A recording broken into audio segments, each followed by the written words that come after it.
What is up?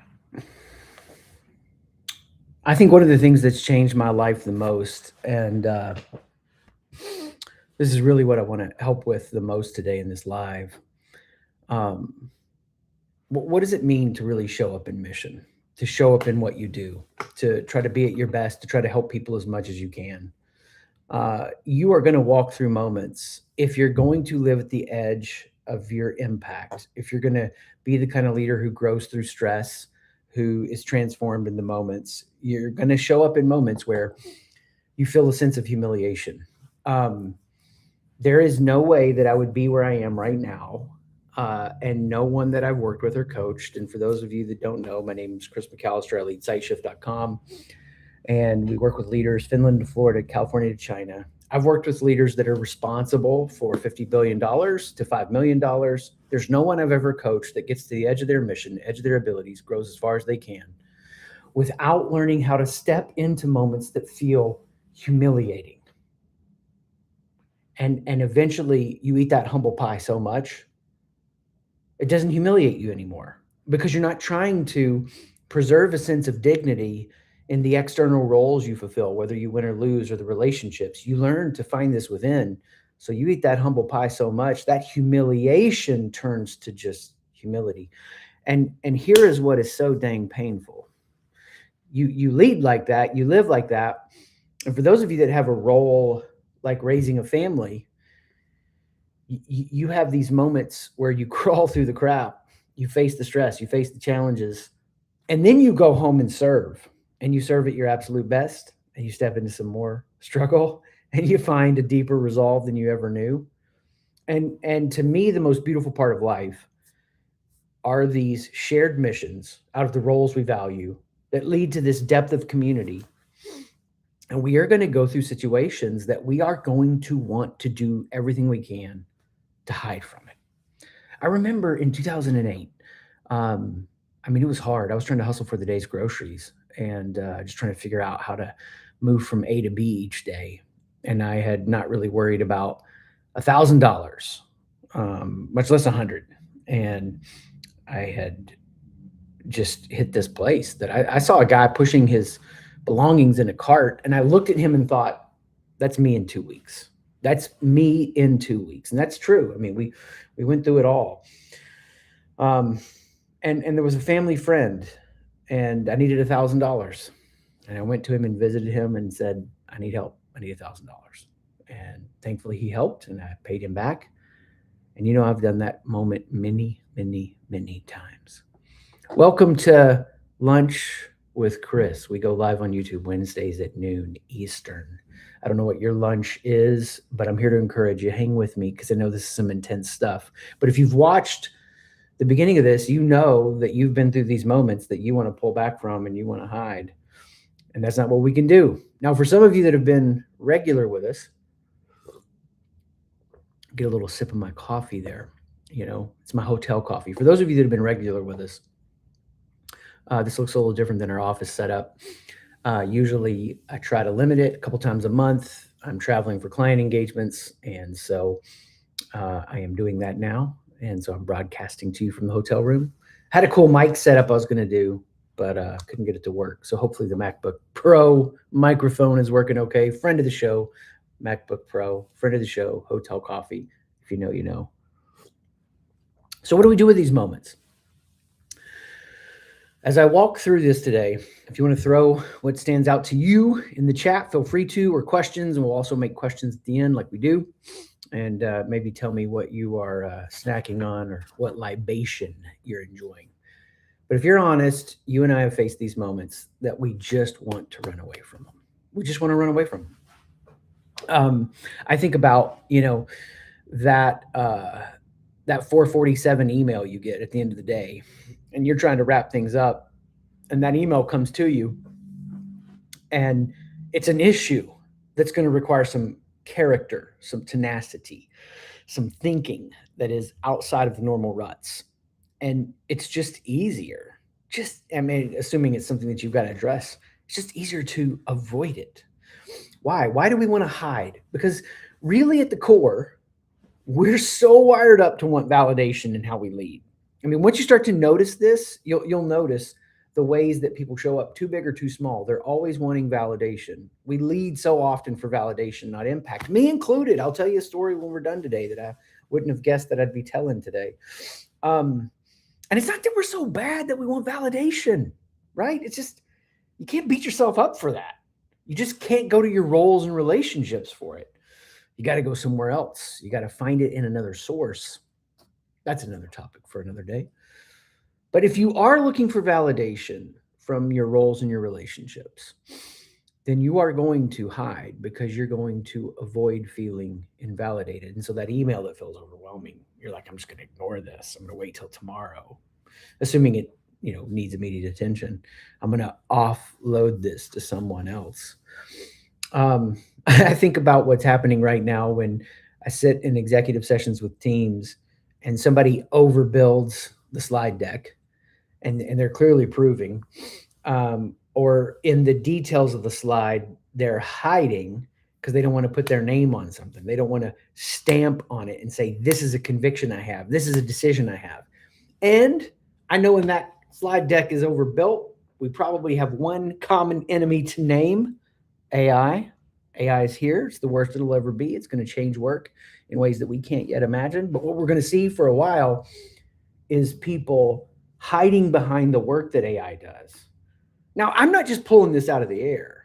We know this is based on timeless wisdom, but we also have the research for it. So this week at SightShift, SightShift.com, SIGHT shift.com, we released a study over 1,000 leaders, over 37 companies that have taken the newest version of our IFQ.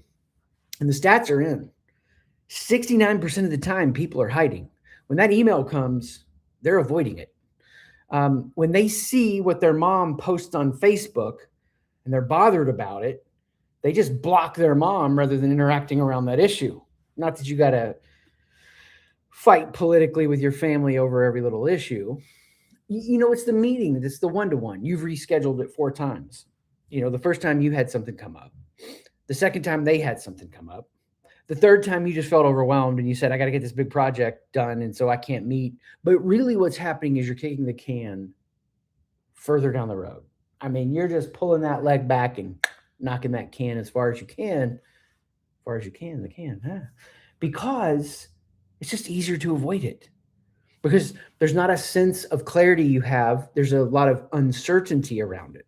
And the reason I was so blown away by our research is because I think a lot of people think insecure leadership looks like the braggadocious, the machismo, the powering up, the proving how much I make, what I drive, who my friends are, who I party with. Yeah, that's a part of it. That's the proving. But the hiding is huge, 69%. And I wonder, and I think this is true. I think most leadership cultures are made up of an environment of a little bit of proving and a whole lot of hiding.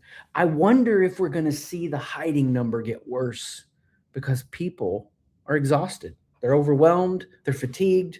I mean, I don't even try to keep up with news anymore. The news is crazy. Is it good news? Is it bad news? Life has more complexity to it than ever. I'm in the sandwich generation, and I've got kids that are launching, and there's just so much to administrate, and then the business and all the parts and pieces. And I'm not complaining. I'm not having a victim mindset. I'm just being honest with you that I don't remember ever running at the pace that I'm running at. And yesterday, man, it was just lights out, minute to minute. And then, there's a text, you need to stop at the grocery store on the way home, and you get home. And so we already have this tendency to prove or hide out over insecurities. We're seeing the data that 69% of leaders, 6.9 out of 10 times, they're going to choose to hide, to lead for their own validation, saying, don't invalidate me, rather than having impact, rather than tackling that issue, facing that conversation, taking that initiative, being clear-minded. I know it isn't easy. And I just wonder if you were to really wrestle with this, how long, just one, we could ask a bunch of questions, just sit with one question for a moment. How long have you been holding back on one critical conversation you know you need to have? How long? How long has it been? How long has it gone on? And what hiding really is that so many people don't get is it can look like leadership, but it's actually not. I see this happen when I see teams needing to make a commitment and they delegate the decision to a committee. I'm all for a team. I love team environment. Roles, responsibilities, agendas, accountability, name on the line, taking action. But what happens in a committee? Everybody's pooling their ignorance together to, in some way, create a consensus opinion, which is not going to be an innovative thought that's going to actually move something forward. The group is going to dumb that idea down, and the committee puts a stamp on it. There's no one specific name to it. Hiding. I think another dimension of hiding is when we put all our energy into the thing that's just easiest for us, we overperform, we could say it, on the wrong problem. And it looks like leadership because look at all this energy we're putting into something, but we're not putting energy into the key thing that is going to make the biggest difference, the main thing, the lever that has the most leverage. I see hiding a lot in like polished updates with no specifics. Now, I think I'll have some fun on this, personal and professional. On the professional side, you know what it's like when you've been in a meeting and somebody's asked a question and they run through 6 or 7 things, but they never say anything definitive and they never directly answer the question. My wife, right? Whom I love. We need to clean out the basement or we need to clean out the garage. Well, I'm going to attempt to polish with specifics and make no commitment of accountability. I want to hide. I think sometimes I see hiding the way that we have crazy long conversations that we think is taking our time and making a good decision. And there's a place for that. And we'll say, oh, we're just being prudent. We're just being prudent. Well, maybe it comes down to motive. If you tend to rush into decisions, pausing is good for you. If you tend to pause too long, you need to move. You need to make that decision. I think a lot of teams mistake composure for clarity. I'd rather have a raw conversation that is more unfiltered and rough at the edges that leads us to clarity. Here's how I know this is an age-old problem. The story that has captured the imagination of humans, the 3 major religions for thousands of years. You say, Chris, what does this have to do with leadership? Hang tight. The story, it's a story of beginnings. It's a big story, and it's about Adam and Eve. And what do? When they basically lead for their own validation, they go and hide. This is a tendency. This is a temptation. This is a struggle that is not going to end tomorrow. What we're trying to do is just shine a light on this with our research and say, this is what's happening. Not everybody's going to change. I know that. Not everybody's going to flip a switch and become a different leader tomorrow. All you have to do is start finding one moment where you might be hiding because you're afraid you're going to be invalidated. You're afraid you're going to be humiliated, and step into that moment. The truth of it is this: the things that you are hiding from the most, and I know you want to get to an outcome as a leader. The things that you are hiding from the most are having the biggest shaping influence on you. They're deforming you. They're causing your leadership edge to get dull. They're causing your sharpness of mind to get dull. They're causing your ability to lead with clarity to be confusing because you're starting to habituate. You're building a bad habit out of learning how to hedge. And I want you to get to that outcome. I want to get to those outcomes. But I have to understand the point isn't the outcome, it's the formation of my character. And when I'm not habituating the hiding, I'm cooperating with how the moments are growing me through my insecurities. Well, then the outcomes are going to take care of themselves. I'm going to see the good result come about. I'm going to see what I want to have happen. And I think for me, if I gave it to you as 3 practices, these are 3 practices that help me and I'll give you a story where I saw this up close and personal yesterday. Number one, name the question you're avoiding. Name the question you're avoiding. Just try to figure out, like, what am I trying to avoid here? Why am I trying to avoid that? Like, dig it out, get a deep understanding of it. I know it's popular right now on the internet to say introspection is a waste of time.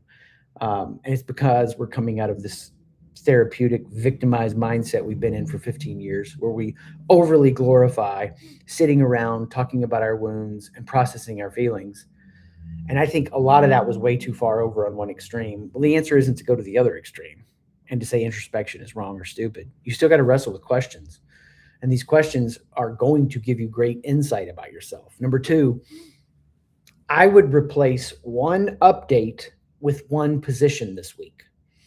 I would take one thing that I'm giving an update on and I would make a conclusion. I would take a position. I would have a strong point of view. Don't just give the update. Say, here's why we're having this problem. This is my take on it. Here's what I think we need to do about it. This is how I'm seeing it. That makes you much more dynamic and effective in a leadership environment. I don't want people around the leadership table that are just processing updates. I want people around the leadership table that are giving me their hard fought for wisdom, their best thinking on what are these critical issues. Third action you can take the IFQ. It's our identity fear quotient. It's what this research is based on, where we see this pattern tendency of hiding. And you can find out what your pattern is. You can find out how much you're hiding, and you can find out why you're hiding. So you can go to SightShift, SIGHT-shift.com, take the IFQ. And for me, I recently took it again in February. And we have a saying on our team: we are our customer. Beautiful and blown away by the insight I got again, how many ever times I've taken it over the last number of years. And it's helping me recognize exactly where I am right now in this moment and where I lead insecure. It's tough. It's tough. So the story I don't want to tell you. I probably hid the worst I've hid in a long time. Yesterday, and I did it without even thinking.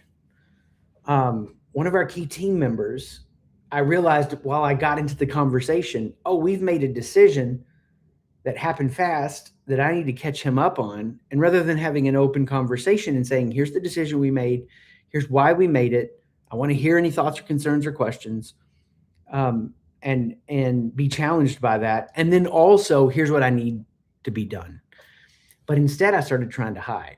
It won't be too hard. It won't be too long. It won't be that complicated. And I'm grateful. I mean, this was the moment I talked about at the dinner table with the family members that were there last night. You're kind of recapping the day. And I was like, man, I just hid in a crazy way. And thankfully I got called out on it so that I could be in that moment and feel a little humiliated for a second, because the insecurity of my identity showing up, and then step into that and be humble and go, you know what? I was hiding, and that's wrong. And truthfully, I think it would have probably hit my awareness and caught up with me in our leadership meeting on Monday. But I probably would have not had that awareness for 4 or 5 days if this person wouldn't have spoke up. Because he didn't hide, it kept me from hiding. And that's the thing I want you to get. Like, it takes one person to step into the truth. It takes one person to be vulnerable and register a thought, a strongly held viewpoint, an opinion, a conviction, what about this? You said this, and that's not right. That's not correct. Those are the moments we have to have happen. Or our teams, our families, our marriages stay stuck at this level of what we tolerate or avoid. That is the definition for most cultures. It's the ceiling that's false, and it's based on what they tolerate or avoid because they are hiding. This is what we do with YouTube Live. We're going to go into the questions here in a second. Any questions you have, we'll hit those. And I do have to get over to be with a company here in a little bit and catch the Uber, so I can't stay around as long as I would like. But we'll hit any questions you have. Upcoming events, if you're in Columbus, we'll be sharing some news about an event in July. We've got an event series we're planning for the fall. Really excited about that. So we'll share those as we get ready. and keep you aware of what's going on. But if you came here today to find out whether you're hiding, I'll tell you, you probably are. So am I. In some places, in some rooms. And the point of today isn't for you to feel bad. The point is to take it out of the dark. So may we be the kind of leaders who don't hide. We don't lead for our own validation. We lead for impact. Hit the bell so you can subscribe. Join me in the future YouTube lives, wherever I might be. Thanks to show sponsor, Hotel Coffee, friend of the show. Peace out, everybody. Have a great Wednesday.